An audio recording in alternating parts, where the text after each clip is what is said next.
warahmatullahi wabarakatuh. Saya Hilma Putiana, saya dari kelas PAI 1C. Saya di sini akan menyampaikan materi tentang pendidikan agama Islam, prinsip-prinsip pendidikan Islam.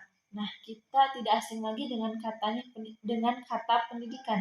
Kata pendidikan ini suatu proses atau suatu pengubahan sikap atau tingkah laku seseorang untuk melalui dengan pengajaran dan pelatihan seperti sekolah, pesantren, dan lain sebagainya. Kalau pelatihan ini adanya dengan ekstrakurikuler di sekolah.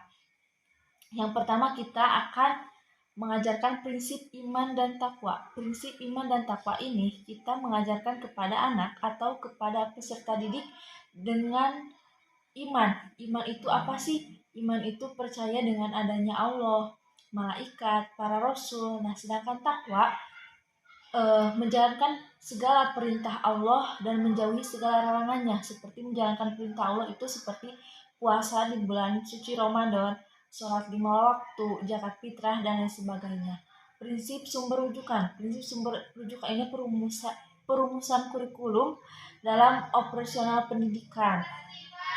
Dan juga yang ketiga, prinsip tasfiyah dan at-tarbiyah. Nah, tasfiyah ini tidak sempurna, melainkan dengan tarbiyah, yaitu mendidik kaum muslimin di atas Islam yang murni. Nah, ada juga prinsip pemerataan.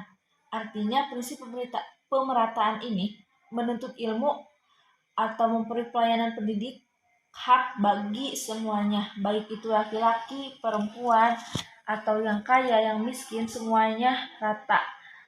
Bahkan kita ketahui ya keterangannya, Bismillahirrahmanirrahim, thalabul ilmi faridatun ala kulli muslimin wal muslimat.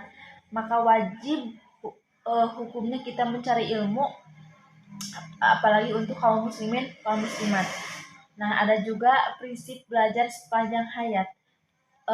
Prinsip ini belajar tidaklah terikat oleh umur seseorang, melainkan kita pas dilahirkan sampai kita keliang lehat pun wajib menuntut ilmu. Ada juga prinsip rendah hati. Prinsip rendah hati ini merupakan anugerah Allah yang besar kepada hambanya. Tidaklah seorang bisa mendapatkan ilmu melainkan karena pertolongan dan hidayah darinya. Maka yang mempunyai ilmu janganlah pernah adanya dengan sifat sombong, tapi tetaplah bersikap rendah hati. Nah, kita dan juga yang prinsip manfaat dan maslahat. Manfaat dan maslahat ini kita mengajarkan kepada peserta didik atau kepada anak itu harus ada manfaat dan maslahatnya. Ada juga prinsip keutamaan. Prinsip keutamaan ini kita diajarkan bahwa kita menuntut pendidikan atau menuntut ilmu itu harus diprioritaskan. Ada juga keseimbangan. Nah, prinsip keseimbangan ini sesuai kesanggupan maksimal yang ada dengan tetap berusaha peningkatan kemampuan kita.